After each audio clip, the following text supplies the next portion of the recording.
Hello, I'm Jennifer Middleton, and I'm the author of this book, Toby's Adventures on Mount Shasta, Stories from the Mystical Volcano, illustrated by Mimi Bailey. We're going to start reading from Chapter 1, The Forest. Toby was lost. He knew it with certainty, and with that certainty came the terror that he might have to spend the night on this strange mountain all alone. He looked around. Now, what was it he was supposed to remember about the moss that grew on the trees? Was that on the north side? And were you supposed to go upstream or downstream when you were lost? Alarmed now, he knew his father must be searching frantically for him. Maybe I should stop walking, he thought suddenly. Maybe I should sit on this rock for a while, and Dad will come along soon. Maybe. Scrambling up an enormous boulder, it seemed odd to Toby that there were ledges which seemed to be evenly spaced on the rock, like large steps. Since he was so young, he couldn't stride from one ledge to another, but he knew that his father would be able to do so. Could someone have carved these ledges? He had never seen such a huge rock before.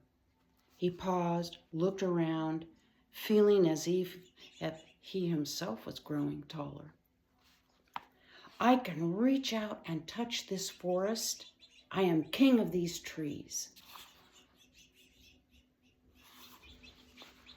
When Toby reached the top of the boulder, he could see in all directions.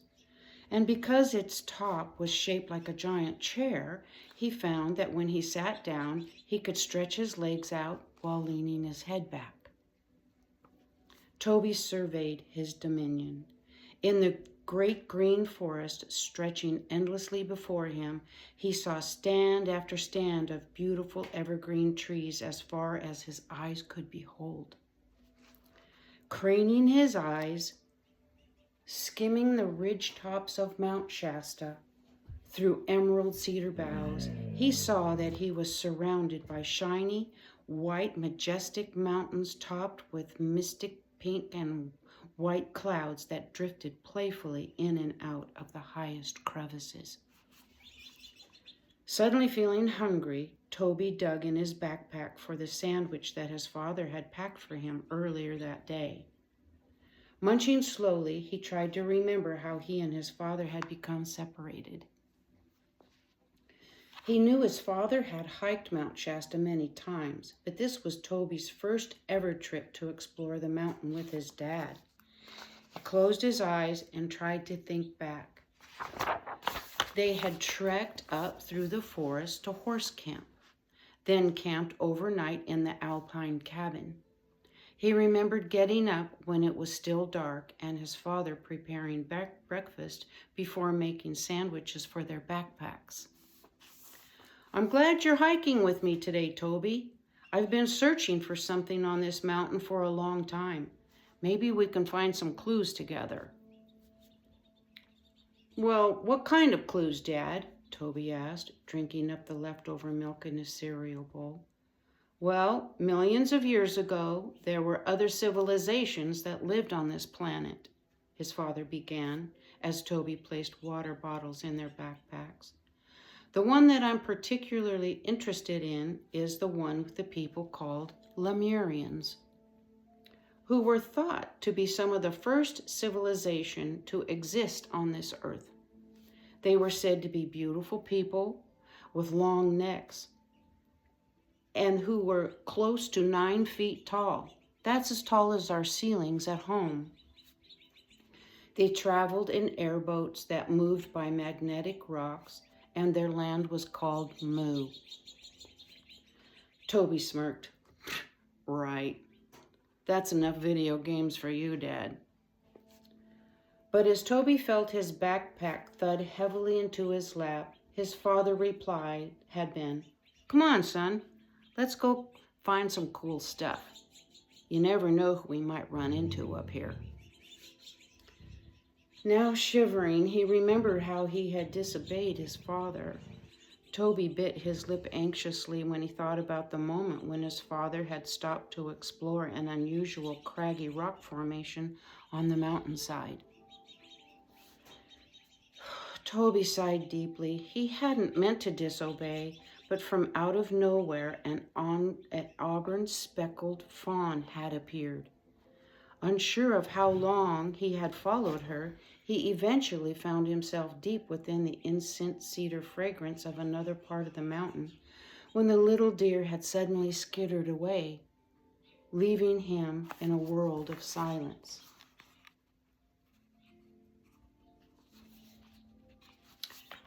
Standing there for a few moments, captured by the stillness around him, he had glanced around curiously before realizing he had never been in a forest alone before.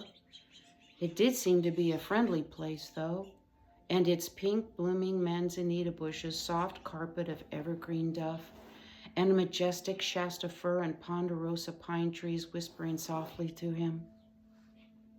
Pulling up his binoculars, he had watched the frisky gray squirrels as they played reckless games high above, racing with lightning speed through the highest branches, never losing their balance.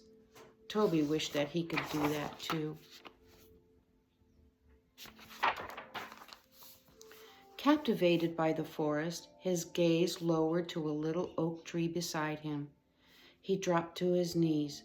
A short tree with irregular, sparse limbs, it seemed stunted and was barely noticeable amongst the magnificent green giants trimmed with russet cones.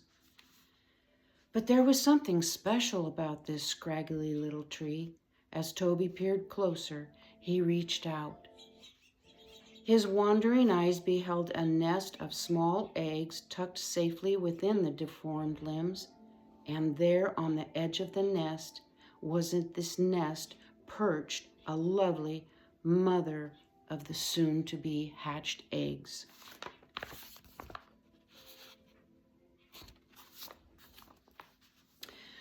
"That's nice," said Toby softly to the crooked, shapeless tree.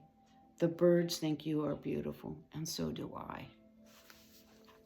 Suddenly remembering he was lost, he jumped to his feet. How long had he been there? Turning to go, he realized he didn't know which way he had come from. All the giant trees looked alike now. He had wandered far away from his father, and not knowing how to find his way back, had found the giant boulder and climbed to the top. Toby now decided to stay on the boulder, recalling his father's advice that if he ever became lost, he should choose a spot and stay put in order to be found sooner. It seemed like he could see the whole world from there. The sun was warm, and he guessed it must be around mid-morning. Surely his father would come looking for him soon. At frequent intervals, he shouted out in case his father happened to be near. "Dad! Dad, I'm here!" But there was no response.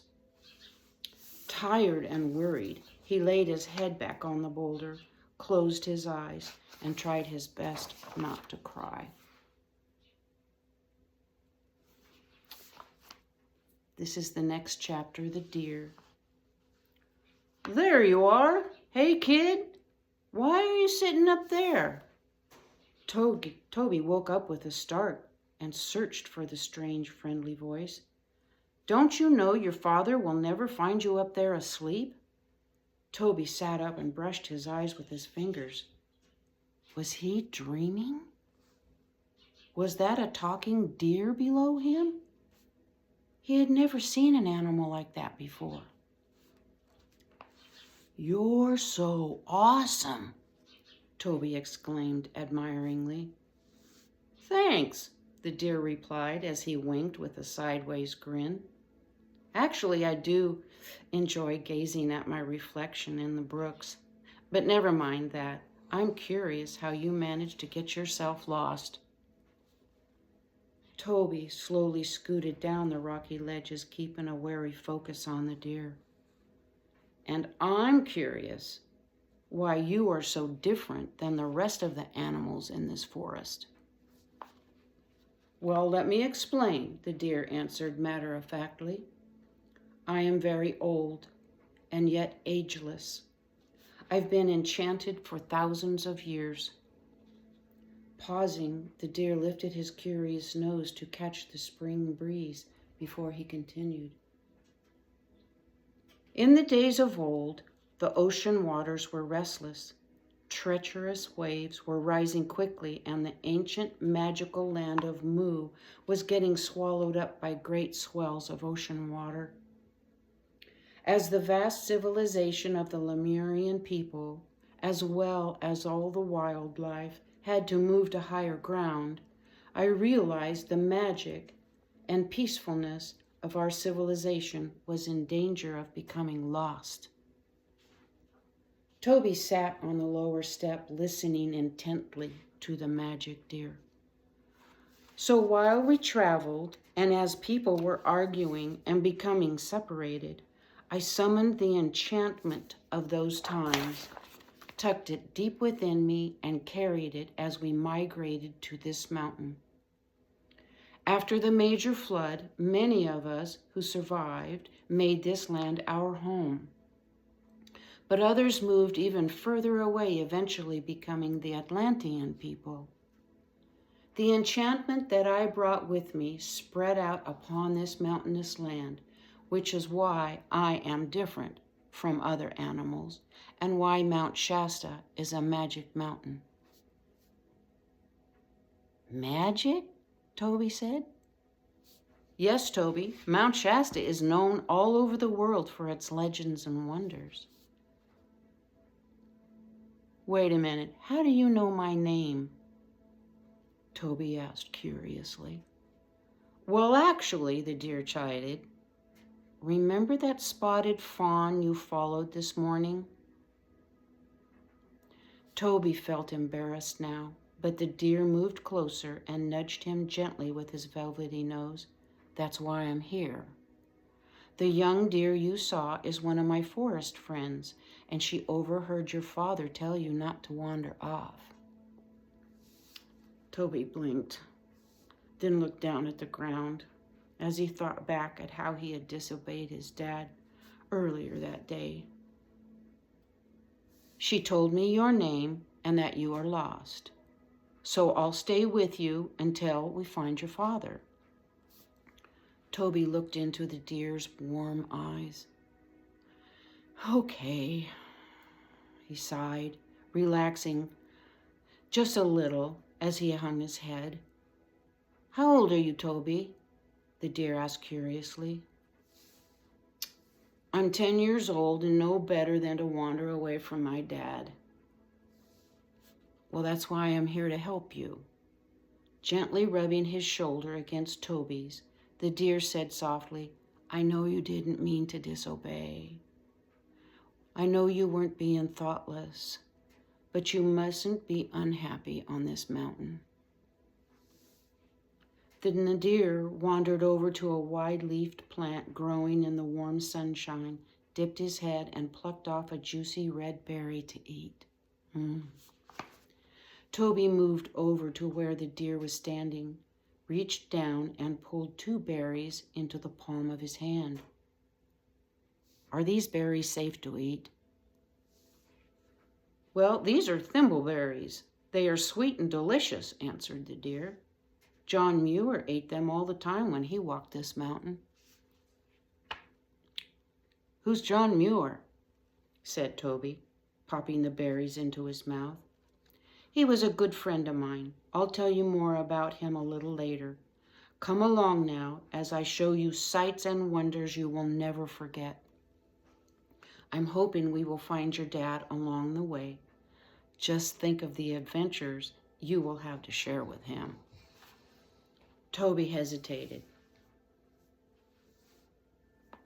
and looking at the deer from the corner of his eye, he asked cautiously, What wonders? Where are you taking me? Well, first off, I can tell you that your father, Eric, has already been to all these places, the deer responded. You know my dad? Yes, we are acquainted. I often see him on this mountain and have guided him to many of the places he's been searching for.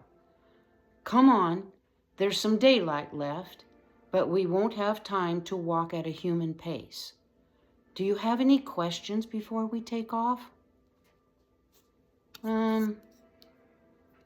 Yeah. What's that thing on your eye? Oh, I'm glad you asked, my friend. I call it my magical monocle. The deer answered. It is quite an attractive adornment on me, wouldn't you agree? Toby stepped a little closer to the deer, curiously examining the eyepiece. It's cool. Where did you get that? Well, some very clever friends of mine who live deep below the mountain created it for me. We'll be seeing them a little later. When I hear that a person or an animal is in trouble on the mountain, the monocle helps me search for them so that I can bring help if they need it. Is that how you found me? Toby asked gently. Exactly. The deer then lifted and curled back his front hoof in Toby's direction.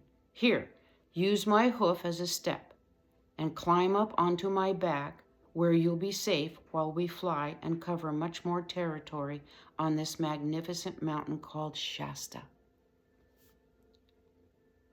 Toby grinned from ear to ear, and now feeling a bit more at ease, stepped up, straddled the deer's back, and off they flew. Stay tuned.